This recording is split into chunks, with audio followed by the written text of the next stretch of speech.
Welcome to Wabi news. Kavali Telugu Desam party అభ్యర్థిత్వం పసుపులెట్టి దంపతులకు ఇవ్వాలి. టీడీపీ అధిష్టానంకు డాక్టర్ ప్రభాకర్ నాయుడు అభ్యర్థన. Kavali manager news. కావలి పట్టణంలో డాక్టర్ ప్రభాకర్ నాయుడు శనివారం తన ఛాంబర్లో కార్యాలయంలో పాత్రికేయుల సమావేశం నిర్వహించి ఆయన మాట్లాడారు. కావలి తెలుగుదేశం అభ్యర్థి బీసీ అయిన పసుపులెట్టి కుటుంబానికి ఇవ్వాలని విజ్ఞప్తి చేసిన మాజీ మున్సిపల్ చైర్మన్ ప్రభాకర్ నాయుడు, కావలి పట్టణంలో పసుపులెట్టి దంపతులు గత కొన్ని సంవత్సరాలుగా సేవా కార్యక్రమాలు నిర్వహిస్తున్నారని, కాబట్టి కావలి తెలుగుదేశం పార్టీ అభ్యర్థి బీసీ సామాజిక వర్గానికి చెందిన వ్యక్తి పసుపులెట్టి దంపతులకు ఇవ్వాలని డాక్టర్ ప్రభాకర్ నాయుడు శనివారం పాత్రికేయుల సమావేశం నిర్వహించి కోరారు. అలాగే కావలి పట్టణం, కనకపట్నం కావాలన్న, అభివృద్ధి చెందాలన్న, ప్రజలు సంతోషంగా ఉండాలన్న పసుపులెట్టి సుధాకర్ దంపతులకు తెలుగుదేశం పార్టీ అభ్యర్థిత్వం ఖరారు చేయాలని తెలిపారు. పసుపులెట్టి కుటుంబం ఆర్థికంగా ఉన్నారని, తనైతే సమర్థుడనని, అన్ని రకాలను అభివృద్ధి చేయగల సత్తా పసుపులెట్టి సుధాకర్కి ఉందని, అంతేకాకుండా ఒక బీసీ సామాజిక వర్గానికి చెందిన వ్యక్తులు కాబట్టి కావలి నియోజకవర్గం బీసీ సామాజిక వర్గం మొత్తం కూడా ఆయన వెంట ఉంటారని, గెలిపించేందుకు అవకాశాలు ఎక్కువగా ఉన్నాయని, తెలుగుదేశం పార్టీ తరపున పసుపులెట్టి దంపతులకు అవకాశం కల్పించాలని ఆయన కోరారు. మంత్రివర్యులు, రెవెన్యూ మంత్రివర్యులు వారి సహాయంతో మరి కేతిరెడ్డి రామకోటారెడ్డి గారు నాకు ప్రాణ స్నేహితుడు, ఆయన సహాయంతో మేము కావలిలో ఉదయగిరి ఓవర్ బ్రిడ్జ్ నిర్మించాము. బెజవాడ పాపిరెడ్డి గారు పుణ్యం కట్టుకున్నారు. యానాథ్ రెడ్డి గారు సహకరించక తప్పలేదు, ఆనాటి ఎమ్మెల్యే, కాంగ్రెస్ ఎమ్మెల్యే. మరి అదేవిధంగా ముస్లిం సోదరులకు కళ్యాణ మంటపం లేదు అప్పటి వరకు కావలిలో. నేను వివేకానంద పార్కులో ఎన్నో అరాజక శక్తులు అక్కడ ఏవేవో కార్యక్రమాలు నిర్వహిస్తుంటే వాళ్ళందరినీ ఎదుర్కొని వివేకానంద పార్కు సగానికి చీలగొట్టి ముస్లిం సోదరులకు కళ్యాణ మండపం నిర్మించగలిగాం. అదేవిధంగా కావలి నడబొడ్డున దుర్గంధపూరితమైన ఒక ఇరిగేషన్ ఛానల్ బీపీఎస్కు పక్కనే ఉండేది. మన ఆళ్ళవారు మధ్య కులస్తులు వాళ్ళ దగ్గర కూడా, వాళ్ళ కొట్టుకు కూడా దగ్గరగా ఉండేది. దానిని ఆనాడు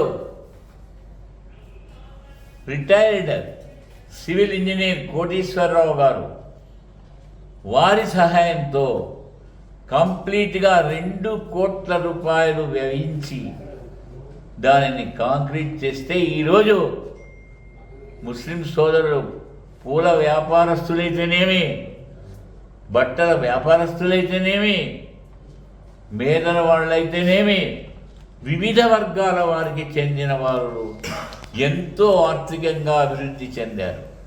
నిజంగా మనందరికీ గర్వకారణం. అలాగే ఊరి బయట 44 ఎకరాల స్థలం ఈరోజు అది బాపూజీ కాలనీగా వెలసిల్లుతోంది. దానిని జన్నత్ హుస్సేన్ గారు కేవలం 15,000 రూపాయలకు, ఆనాడు నేను మున్సిపల్ చైర్మన్, నాకు అమ్మడం జరిగింది మున్సిపాలిటీకి రెవెన్యూ నుంచి. ఆ నిధులు కూడా నా సొంత నిధులేవి. నేను ఆ సొంత నిధులతో ఒక పెద్ద IDSMT కాలనీ అంటారు దాన్ని, integrated development of small and medium towns అనే సెంట్రల్ గవర్నమెంట్ స్కీమ్ ఫండ్స్ తెచ్చి దానిని డెవలప్ చేశాం. ఈ రోజందరూ మీరు చూస్తుంటే ఈనాటి ఈ ప్రెస్ కాన్ఫరెన్స్ సందర్భంగా కీర్తిశేషులు,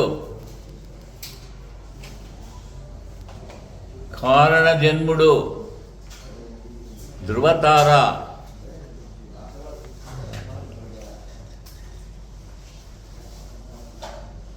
శ్రీ ఎన్టీ రామారావు గారిని బీసీలు అంతర్జాతీయంగా కూడా ఎక్కడ ఉన్నా సరే ఆయనను మరువరాదని మీ అందరికీ నేను మనవి చేసుకుంటున్నాను. 1987 బీసీలకు స్థానిక సంస్థల్లో రాజకీయ రిజర్వేషన్ కల్పించి నాలాంటి బీసీకి నేను ఎక్కడి నుంచినో రాయలసీమ నుంచి ఇక్కడికి ఒక గవర్నమెంట్ మెడికల్ సూపరింటెండెంట్గా ఏరియా హాస్పిటల్కు ఇచ్చేసినాను. నన్ను పిలిపించి, ఒరే నీవు బీసీ అభ్యర్థిగా కావలి మున్సిపల్ చైర్మన్గా పోటీ చేయరా అని నన్ను వెన్నుదట్టి ప్రోత్సహించారు. ఆ రోజు ఆయన ప్రత్యక్ష ఎన్నిక మున్సిపాలిటీకి నిర్వహించారు. ప్రత్యక్ష ఎన్నికలంటే ప్రజలు ఒక ఓటు కౌన్సిలర్కి వేస్తారు, ఇంకొక ఓటు చైర్మన్కి వేస్తారు. అది కొంచెం కష్టతరమైన విషయం. గెలవాలంటే ఆయన ఆశీస్సులు ఉన్నాయి కాబట్టి ఎవరైనా కానీ ఆయన పేరు చెప్పుకొని ఏ పదవినైనా అలంకరించవచ్చునని మీ అందరికీ నేను మనవి చేస్తున్నాను.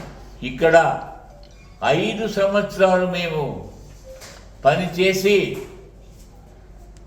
నేను 5,000 మెజారిటీతో తెలుగుదేశం పార్టీ మున్సిపల్ చైర్మన్గా 1987 నుంచి 92 వరకు కొనసాగడం జరిగింది. టౌన్లో, పట్టణంలో నిర్మాణాత్మకమైన కార్యక్రమాలు చాలా చాలా చేశాం. ఇవన్నీ కూడా ఆనాడు జన్నత్ హుసేన్ కలెక్టర్ గారి సహాయంతో, మరి ఇప్పుడు కాలనీ, పాష్ కాలనీ మీరందరూ కూడా చూస్తూ ఉన్నారు. మరి ఎన్నో హై స్కూల్స్, వెంగళరావు ఇందిరారావు నగర్లో హై స్కూల్, కావలి మున్సిపల్ హై స్కూల్ పాతూరులో, దానిలో నా శిష్యుడు డాక్టర్ మౌలాలి గారి పరిణయం, ఆయన వివాహం అక్కడ జరిపించాం. దాంట్లో అందరికీ భోజనాలు పెట్టాం. ఈరోజు మౌలాలి గారు పేరు ప్రఖ్యాతులుగాంచిన డాక్టర్, నాకంటే పెద్ద పెద్ద ఆపరేషన్లు చేయగల శక్తి సామర్థ్యాలు కలిగిన వ్యక్తిగా నేను అతన్ని నా ముస్లిం సోదరుడిగా, నా తనయుడుగా అతన్ని నేను తీర్చిదిద్దాను. ఇంతకంటే అన్నగారు నాకు ఇంకేం వరం ఇస్తారు చెప్పండి? ఆయన సహాయంతోనే, ఆయన దీవెనలతోనే ఇన్ని నిర్మాణాత్మకమైన కార్యక్రమాలు కావలిలో చేశాను. కావలి పంట కాలంలో తుమ్మలపెంట భూములకు నీళ్లు వచ్చేటివి కాదు, ఆఖరి భూములకు అవి ఎండిపోయేటివి ప్రతిసారి. దానిని అక్కడి నుంచి పొరిగించి దానిని వాళ్లకు నీళ్ళ సౌకర్యం వ్యవసాయానికి కల్పించాం మా హయాంలో. మరి ఎన్నో రోడ్లు, సంఘం, కొండదిన్నె సంఘంలో రోడ్లన్నీ మేమే వేశాం.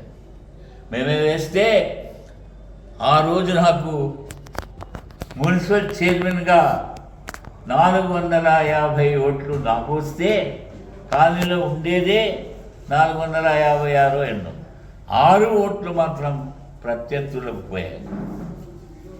ఇవన్నీ కూడా మా అన్నగారు కీర్తిశేషుడు నందమూరి తారక రామారావు గారి కరుణతో, ఆయన దీవెనలతో మేము చేయగలిగాం. కాబట్టి ఇటువంటి తరుణంలో ఒక అన్ని హంగులు ఉన్న ఆర్థిక బలం, ముఖ్యంగా నేను ఆర్థిక బలం అని చెప్తున్నాం. నేను స్వయంగా హైదరాబాద్కి వెళ్ళాను, ఒకే ఒక్క లేఅవుట్కి వెళ్ళాను, అది కూడా అన్ని లేఅవుట్లకు పోలేకపోయాను. హైటెక్ సిటీలో 14.5 ఎకరా ఒకే లేఅవుట్, 740